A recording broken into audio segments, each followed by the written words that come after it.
I want you to visualize something. Picture a Tomahawk cruise missile cutting through the sky. 18 feet of steel, flying at 550 miles per hour, capable of striking a target 1,000 miles away with surgical precision. It is the tip of the spear for the United States military. When you look at that missile, you see steel, you see explosives, you see jet fuel, but you are missing the most important component. Inside the guidance system, inside the wiring, inside the specialized batteries, there is silver, roughly 15 kilograms of pure silver. That is about 500 ounces. At current prices, that silver is worth $30,000 or $40,000. Compared to the $2 million cost of the missile, it seems like a rounding error. But here's the catch. Without those 500 ounces of silver, the rocket does not fly. Without silver, the guidance system goes blind. Without silver, the battery fails to start the engine. Silver is not just money, it is not just jewelry, it is a strategic weapon. For 80 years, the United States fought wars under the assumption of infinite materials. We assumed we could always build more ships, more planes, more missiles. But today, we are waking up to a terrifying reality. The United States government has sold its entire strategic stockpile of silver. We have 0 ounces left in the National Defense Reserve. And we are engaged in a global arms race with nations that have been hoarding silver for decades. This is the Pentagon Silver Crisis. This is the story of national security colliding with your portfolio. To understand the crisis, you must understand the physics. Why does the military love silver? Why not copper or aluminum? Silver is the best conductor of electricity and heat in the known universe. In a consumer toaster, copper is fine. If the toaster gets a little hot or the signal is fuzzy, nobody dies. But in a fighter jet flying at Mach 2 or in a satellite orbiting in the vacuum of space, failure is not an option. You need the path of least resistance for the electron. You need a metal that does not spark, does not corrode, and creates the most reliable contact possible. That metal is silver. Look at the inventory of a modern army. Silver zinc batteries power torpedoes and drones. They have massive power-to-weight ratios. They are safer than lithium-ion, but they require huge amounts of silver plates. Bearings in jet engines are electroplated with silver because silver is the best solid lubricant. If the oil system fails, the silver coating prevents the engine from seizing mid-flight. Satellites rely on silver in every solar panel, every connector. Radios depend on silver-coated RF connectors. The Defense Logistics Agency classifies silver as a strategic material for a reason. You cannot run a 21st century military on 19th century metals. The more advanced our weapons become, the more silver they consume. A World War II tank used very little silver. A modern Abrams tank is a computer on tracks. It is full of silver. We have digitized warfare, and by digitizing it, we have tethered our national security to the supply of a precious metal. So if silver is so critical, surely the United States keeps a massive stockpile. Surely, somewhere under a mountain in Colorado, there are billions of ounces waiting for war. Once upon a time, yes. In the 1940s and 50s, the United States held the largest stockpile of silver in human history, over 3 billion ounces. It was a strategic asset. We used it for coinage, but we also kept it for the Manhattan Project. But then we got arrogant. In the 1960s, we removed silver from our coins. The government looked at the 3 billion ounces and said, "We don't need this anymore. Money is digital, war is nuclear, silver is a relic." So they started selling. For 30 years, the U.S. government dumped silver onto the market. They held auctions. They minted commemorative coins. They subsidized the low price of silver by flooding the world with America's inheritance. By the early 2000s, the Defense Logistics Agency reported that the national defense stockpile of silver was effectively 0. They sold the last bars. They closed the vault. Today, the United States government owns virtually no silver. When the U.S. Mint needs to make silver eagles, it has to buy blanks from private refiners. When defense contractors need silver for missiles, they buy it from commercial banks. We went from being the Saudi Arabia of silver to being a beggar. We have 0 buffer. If a war starts tomorrow and supply lines from Mexico and Peru are cut, the factory lines at Lockheed Martin stop. For 30 years, the Pentagon adopted the just-in-time delivery strategy. They assumed the global market would always function. They assumed that if they needed silver, they could issue a purchase order and it would arrive in 2 days. This works in peacetime. It works when trade routes are open and prices are stable. But it fails catastrophically in a resource war. We are now seeing cracks in this system. The commercial sector is sucking up all available silver. The float is gone. So when a defense contractor tries to buy silver, they are competing with Apple, Samsung, Tesla. But defense contractors move slowly. They have bureaucracy. They have fixed contracts. If the price of silver doubles, the contractor loses money on the missile. So they delay buying. They wait for the price to drop. But the price is not dropping. So inventory dries up. Lead times for military-grade silver components stretch from weeks to months. Delivery of key weapon systems is delayed. Why? Supply chain issues. Translation. We cannot get the metal. We built a military machine that assumes infinite supply, but we are operating in a world of finite scarcity. The just-in-time military is about to become the too-late military. Now look at our adversaries. Look at China. While the United States was selling its 3 billion ounces, China was buying. China has been aggressively accumulating gold and silver for 20 years. They encouraged their citizens to own it. They built massive state refineries. They banned the export of raw silver ore. China understands silver is strategic. They know that in a conflict, the first thing that happens is a blockade. If you control the physical metal inside your borders, you can keep building missiles and satellites. If you rely on the open market and the market closes, you are defenseless. This creates a terrifying asymmetry. China has a war chest of physical silver. The United States has a paper promise from JP Morgan. If the COMEX defaults, if the paper market breaks, China still has the metal to build weapons. The United States has a lawsuit against a bankrupt bank. This is a national security emergency not being discussed in Congress. They talk about budgets. They talk about software. They are not talking about the atoms required to execute the strategy. So the stockpile is gone. Demand is rising. The enemy is hoarding. What does the U.S. government do? They panic. In the next part, we will look at the government's response. We will analyze executive orders, supply chain reviews, and the Defense Production Act. We will explain how the president can force companies to sell silver to the military before they sell it to you. And we will look at the possibility of rebuilding a strategic silver reserve, which would require buying hundreds of millions of ounces from a market that has none to spare. The Pentagon is waking up, and when an elephant wakes up in a small room, everyone else gets crushed. The Pentagon is slow, but it is not blind. For years, supply chain analysts and wargamers have been warning that the red lights on their dashboards were flashing. They realized that if a conflict broke out in the Pacific, or if a pandemic shut down the mines in Peru, the assembly lines for the F-35 fighter jet would stop within weeks.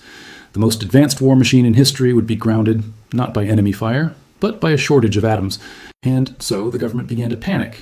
In February of 2021, the president signed a document that changed everything. Executive Order 12017, titled America's Supply Chains. Most people ignored it. It sounded bureaucratic, boring. But if you read the text, it was a confession. It was the United States government admitting that we had lost control of the materials we need to survive. The order mandated a 100-day review of critical supply chains, semiconductors, batteries, and critical minerals. When the reports came back, the conclusion was terrifying. The Department of Defense reported that for many strategic materials, the United States was 100% dependent on foreign sources, often adversarial sources. While the public report focused heavily on lithium and cobalt, the internal logic applied directly to silver. Silver is the cross-cutting material. You can fix the lithium supply for batteries, but if you don't have silver for the contacts, the battery doesn't work. You can fix the silicon supply for chips, but if you don't have silver for the bonding wires, the chip is a rock. This executive order was the starting gun for a new era of industrial policy. The government is no longer leaving supply to the free market. They are identifying strategic gaps, and silver is a massive gaping hole in the strategy. Since that order was signed, the Department of Energy and the Department of Defense have begun hoarding data. They are mapping every mine. They are mapping every smelter. They are preparing lists, and you do not want to be on the wrong side of those lists. So what happens when the shortage hits? Does the military go onto eBay and bid for silver coins? No. They use the Defense Production Act of 1950. This law, passed during the Korean War, gives the president sweeping powers to control the industrial base of the United States. It has been used recently for baby formula and ventilator production, but its original purpose was war. Title III of the DPA allows the government to prioritize and allocate materials for national defense, and to incentivize expansion of productive capacity and supply. Here's what that looks like in practice. Imagine Raytheon needs 10,000 ounces of silver shot to build a batch of Tomahawk missiles, but the market is tight. There is no silver available at the refinery. The president invokes the DPA. The government sends a letter to the refinery. The letter says, "You are hereby ordered to fulfill Raytheon S order before you fulfill any other commercial orders." It doesn't matter if Apple was next in line. It doesn't matter if the U.S. Mint was next in line to make Silver Eagles. The military cuts the line. Apple waits. You wait. The military eats first. This creates a crowding out effect. In a shortage, the available supply is not distributed by price. It is distributed by priority rating. The military has the highest rating. The civilian economy has the lowest. This means that during a crisis, the shelves at the bullion dealer will go empty. Not because there is no silver, but because the silver has been allocated to strategic industries by federal law. You cannot buy what the government has already claimed. The Department of Commerce manages a system called DPAS, Defense Priorities and Allocation System. Contracts are given ratings, DU or DX. DU means high priority. DX means the highest national priority. DX orders must be filled before DU orders, and DU orders must be filled before unrated orders. If conflict in the Pacific heats up, or if drone warfare in Europe escalates, the Pentagon will start slapping DX ratings on silver procurement contracts. DX rating applied to silver procurement for the Patriot missile system. This creates a legal obligation for the supplier. If a refiner ignores a DX order to sell to a private customer, they face criminal penalties. They go to jail. So who are they going to sell to? They are going to sell to the Pentagon. This is the mechanism of soft confiscation. They don't have to come to your house and take your coins. That is too messy, too politically unpopular. Instead, they seize the flow at the top of the stream. They seize the output of the refinery. They seize the output of the mine. If they turn off the tap at the source, the retail market dries up. Premiums on existing coins go to 100%. The street price decouples from the official price. But you can't get new metal because every new ounce has a DX stamp on it. Now here is the bullish case for the investor. The U.S. government knows it made a mistake selling the stockpile. There are quiet discussions in Washington about restocking. They know they need a buffer. They might not need 3 billion ounces again, but maybe they need 500 million ounces, a strategic energy and defense reserve. Imagine if the U.S. government entered the market as a buyer. They need to buy 500 million ounces. Global annual production is only 830 million ounces. They would be trying to buy 60% of the world's annual supply. If they announce this program, silver goes to $100 overnight, so they won't announce it. They will do it quietly. They will use dark money. They will use the Exchange Stabilization Fund. They will buy through proxies in London and Switzerland. This puts a massive invisible floor under the price. Every time silver drops, a mystery buyer steps in. We talked about the whale in our previous series. What if the whale isn't Microsoft? What if the whale is the Department of Defense trying to fix a 30-year mistake? This is the ultimate put option for silver. The entity with the printing press needs the physical metal. They can print infinite dollars to buy finite silver. As an investor, you want to front-run that trade. You want to own the asset that the government must buy to keep its military functioning. But there is a problem. The silver isn't in the United States. We mine very little silver domestically. Most of it comes from Mexico, Peru, and China. The DPA only works on companies under U.S. jurisdiction. You can't order a mine in China to send you silver. In the next part, we will look at the geopolitics of extraction. We will examine how the U.S. is trying to create a mineral NATO, how Washington is pressuring Canada and Mexico to secure the North American supply chain, and the risk of resource nationalism. If Mexico decides to keep its silver, the U.S. military has a problem. Does the U.S. invade for silver? Does it stage a coup for copper? History suggests the answer might be yes. The crisis isn't just about buying metal. It is about controlling the dirt that comes from. The Defense Production Act is powerful, but it has a fatal flaw. It stops at the border. The President of the United States can order a factory in Ohio to prioritize a military contract. He can order a refinery in Texas to divert silver to Raytheon. But he cannot order a mine in Mexico to dig faster. He cannot order a smelter in Peru to ship metal to New York instead of Shanghai. And he certainly cannot order a Chinese-owned mine in Africa to supply the U.S. Navy. The hard truth is this. The United States consumes vastly more silver than it produces. We are dependent on imports for nearly 80% of our supply. We are a client state when it comes to the metal that powers our missiles. This is the vulnerability that keeps generals awake at night. If a hostile power were to buy up the supply at the source, or if a pandemic shut down the ports, the U.S. defense industrial base would starve within months. We are addicted to foreign silver, and the dealer is starting to raise the price. Washington knows this. That is why in 2022, the State Department launched the Mineral Security Partnership. Think of it as a NATO for metals. It includes the US, Canada, Australia, Japan, South Korea, and several European nations. The goal is simple: friendshoring. Build a supply chain that never touches China or Russia. Dig the silver in Mexico, refine it in Canada, turn it into batteries in America. It sounds like a great plan, but there is a problem. The MSP is a club of consumers. Almost all the members are countries that need metal. They are not the countries that have the metal. The countries that have the metal, Mexico, Peru, Chile, Bolivia, are not fully on board.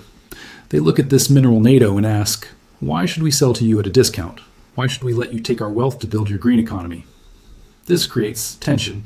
The U.S. is trying to build a walled garden, but the walls are crumbling because the global South is demanding a better deal.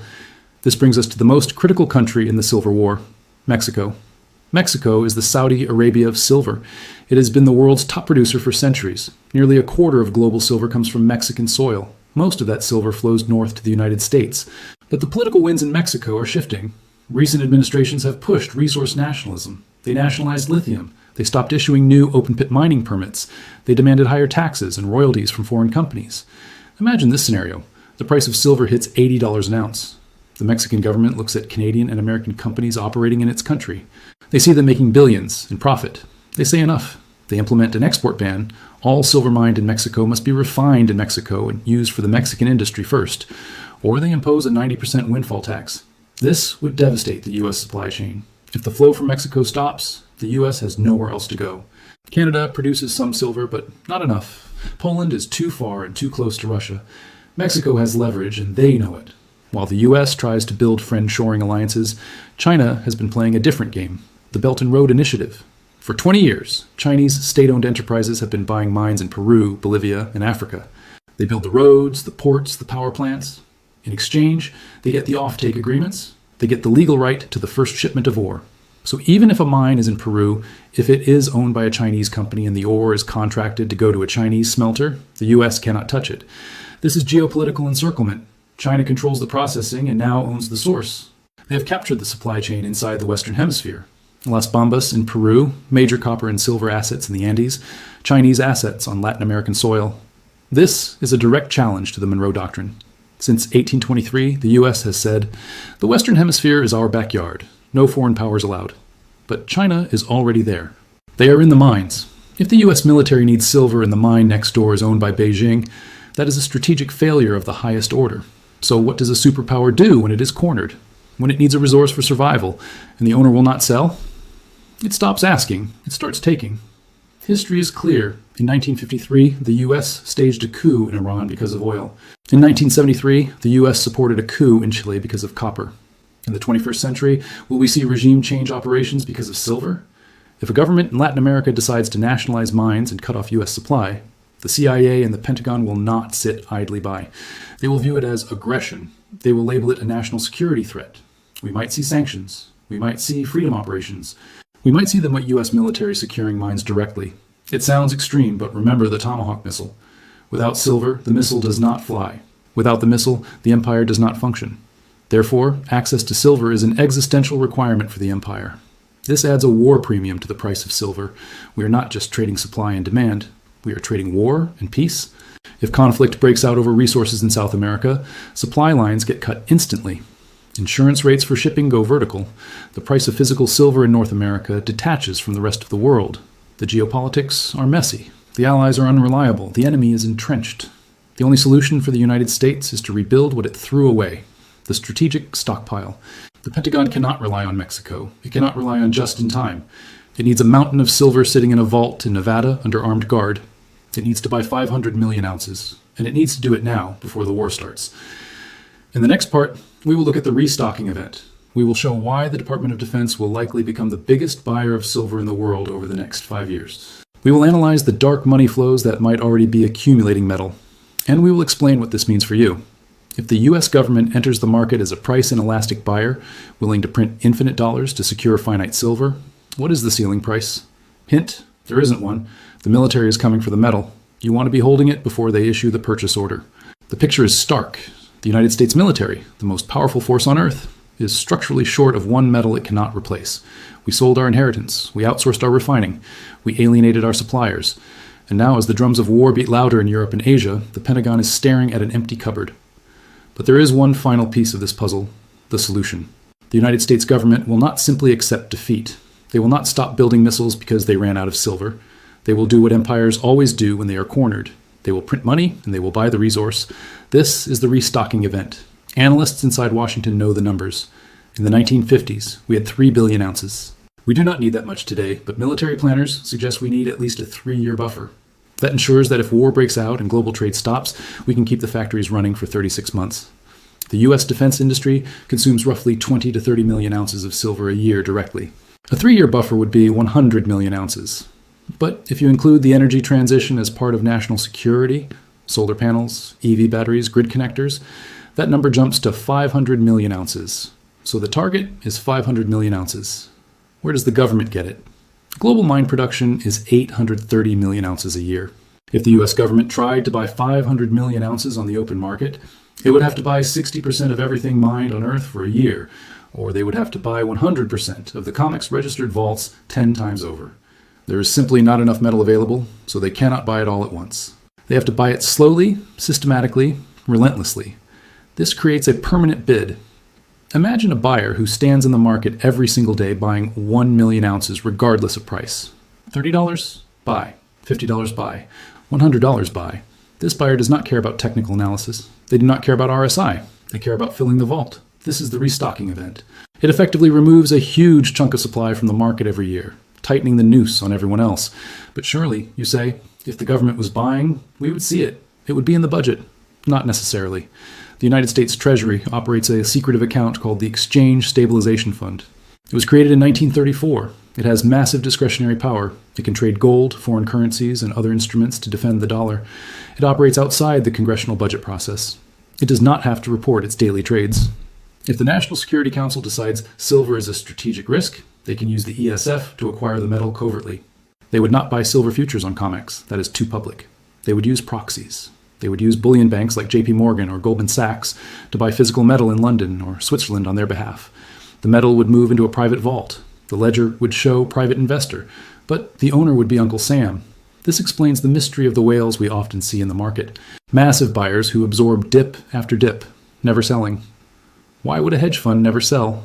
Because it isn't a hedge fund. It is a strategic reserve. Strategic reserves do not trade. They hoard. We may already be in the early stages of this accumulation. The drain on LBMA vaults, the unexplained disappearance of bars, the sudden tightening of supply. These may not be retail investors. They may be the Pentagon, quietly rebuilding the stockpile it threw away. Now consider the psychology of such a buyer.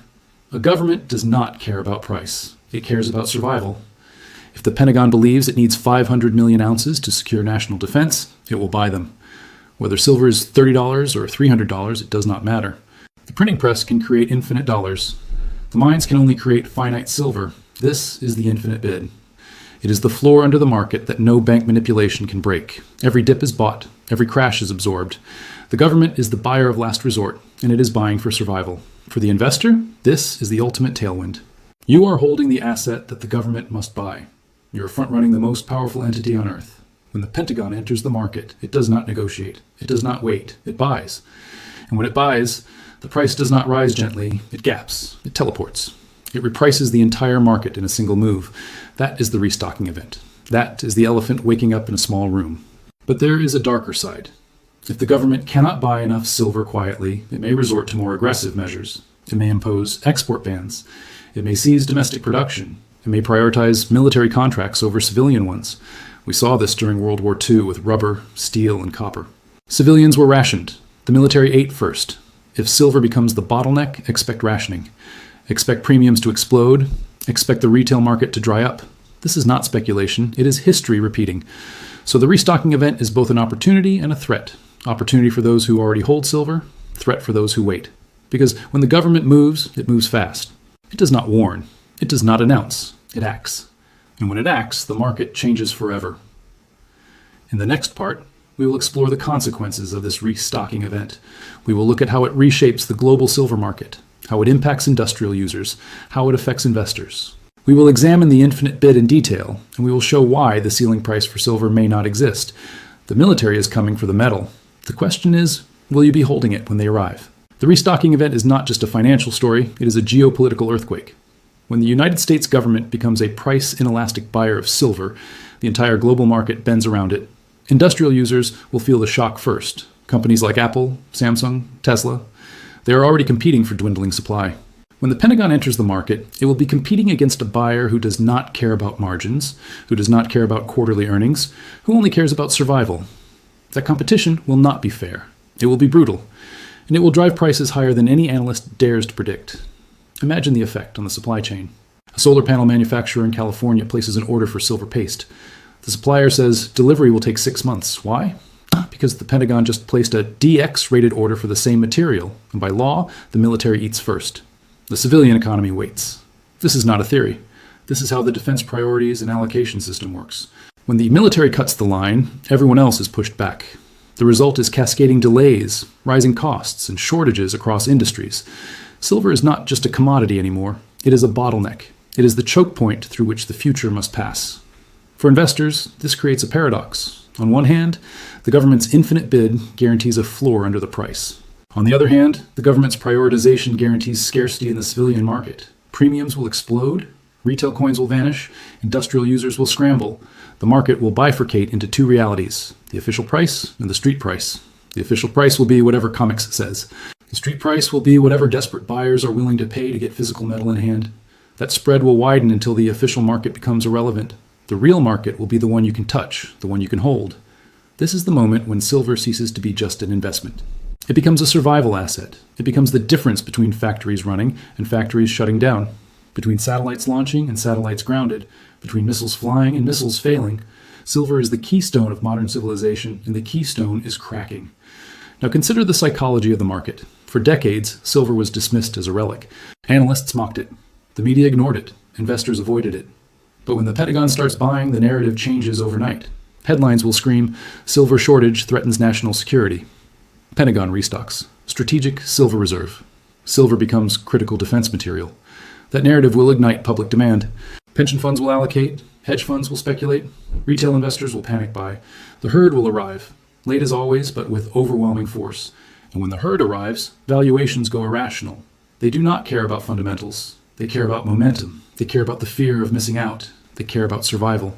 This is the mania phase. It is the phase where silver does not trade like a metal. It trades like a lifeboat. Everyone wants a seat. Few are available. Prices gap higher. Charts break. Analysts throw away their models. The market enters a vertical climb. And in that climb, fortunes are made and lost in days. But there is another consequence. The restocking event will reshape geopolitics. Countries that produce silver will gain leverage. Mexico, Peru, Chile, Bolivia. They will realize they hold the keys to the empire. They will demand higher prices, higher royalties, and higher taxes. They will threaten export bans. They will use silver as a bargaining chip in trade negotiations. The United States will push back. It will pressure allies. It will offer aid. It will threaten sanctions. It may even consider regime change. Resource nationalism will collide with military necessity, and the collision will not be peaceful. This is the Silver War. It is not fought with tanks or planes. It is fought with contracts, with tariffs, with coups, with blockades. It is fought in boardrooms and backrooms, in mines and ports, in legislatures and intelligence agencies. And at the center of it all is a simple atom, a simple metal, a simple conductor of electrons. Silver, the most strategic material of the 21st century. For the investor, the lesson is clear. You're not just buying a commodity, you're buying a weapon. You are buying the fuel of satellites, the lubricant of engines, the conductor of circuits, the lifeblood of missiles. You are buying the one resource the Pentagon cannot live without. And when the Pentagon comes to buy, they will not ask politely. They will not negotiate. They will take. They will seize. They will prioritize. And the market will never be the same again. So the restocking event is coming. The infinite bid is forming. The mania is building. The geopolitics are shifting. The question is not whether silver will rise. The question is how high, how fast, and how violently. In the next and final part, we will bring this investigation to its conclusion. We will look at the infinite bid in detail. We will show why the ceiling price for silver may not exist. And we will explain what this means for you, the investor, the citizen, the participant in a world where silver is no longer optional. The military is coming for the metal. The only question is, will you be holding it when they arrive? We have reached the final chapter of this investigation. We have traced the Pentagon Silver Crisis from the guidance chip of a Tomahawk missile through the empty vaults of the Defense Logistics Agency to the hostile minds of the geopolitical South. The picture is clear. The United States military, the most powerful force on Earth, is structurally short one metal it cannot replace. We sold our inheritance. We outsourced our refining. We alienated our suppliers. And now as the drums of war beat louder in Europe and Asia, the Pentagon is staring at an empty cupboard. But the story does not end with weakness. It ends with inevitability. The United States government will not stop building missiles because it ran out of silver. It will not ground satellites because the connectors are missing. It will not surrender its empire because the bearings in jet engines lack plating. It will do what empires always do when they are cornered. It will print money, and it will buy the resource. That is the infinite bid. That is the floor under the market that no manipulation can break. Let us do the math. The defense industry consumes 20 to 30 million ounces of silver a year directly. A 3-year buffer requires 100 million ounces. Add the energy transition, solar panels, EVs, grid connectors, and the number jumps to 500 million ounces. Global mine production is 830 million ounces. If the US government tries to buy 500 million ounces, it must absorb 60% of the world's annual supply. That is impossible in 1 year. But possible over 5 years. That is the restocking event, a slow, relentless accumulation. A buyer who never leaves, a buyer who does not care about price. A buyer who buys every day until the vault is full. This buyer does not announce itself. It does not publish budgets. It does not hold press conferences. It operates in the shadows. It uses the Exchange Stabilization Fund. It uses proxies in London and Zurich. It uses bullion banks to mask its hand. The bars move quietly into vaults. The ledger shows private investor. But the true owner is the Pentagon. This explains the mystery of whales. Buyers who absorb every dip, never sell, never flinch. They are not hedge funds. They are strategic reserves. Strategic reserves do not trade. They hoard. For the investor, this is the ultimate tailwind. You are holding the asset that the government must buy. You are front-running the most powerful entity on Earth. When the Pentagon enters the market, it does not negotiate. It does not wait. It buys. And when it buys, the price does not rise gently. It gaps. It teleports. It reprices the entire market in a single move. That is the infinite bid. That is the elephant waking up in a small room. But there is a darker side. If the government cannot buy enough silver quietly, it may resort to more aggressive measures. It may impose export bans. It may seize domestic production. It may ration civilian supply. We saw this in World War II with rubber, steel, and copper. Civilians were rationed. The military ate first. If silver becomes the bottleneck, expect rationing. Expect premiums to explode. Expect retail coins to vanish. This is not speculation. It is history repeating. So the restocking event is both opportunity and threat. Opportunity for those who already hold silver. Threat for those who wait. Because when the government moves, it moves fast. It does not warn. It does not announce. It acts. And when it acts, the market changes forever. This is the verdict. Silver is not just money. It is not just jewelry. It is the conductor of electrons, the lubricant of engines, the lifeblood of missiles. It is the keystone of modern civilization. And the keystone is cracking. The Pentagon is coming for the metal. The only question is whether you will be holding it when they arrive. The crisis is not about charts. It is not about technical analysis. It is about survival. Without silver, the missile does not fly. Without silver, the satellite does not orbit. Without silver, the empire does not function. That is why the government will buy. That is why the infinite bid exists. That is why the ceiling price may not exist. Because when survival is at stake, price is irrelevant.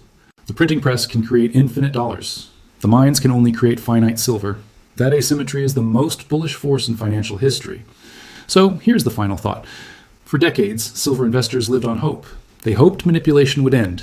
They hoped industrial demand would rise. They hoped the dollar would weaken. Hope made them fragile. But now hope is gone. It has been replaced by certainty. We saw the Pentagon admit dependence. We saw the executive orders. We saw the empty vaults. We saw the whales buying. We are no longer speculating on a theory. We are documenting a reality. The shortage is real. The demand is real. The restocking is real. Certainty makes you unshakable. You are holding the most undervalued asset in modern finance. At the precise moment, it is being repriced by a desperate empire. You do not need to hope. You only need to wait. The military is coming for the metal. The infinite bid is forming. The mania is building. The geopolitics are shifting. The war premium is rising. The question is not whether silver will rise. The question is how high, how fast, and how violently. The closing bell has rung. The cupboard is empty. The empire is hungry. And for the first time in 80 years, silver is not just a commodity. It is victory itself.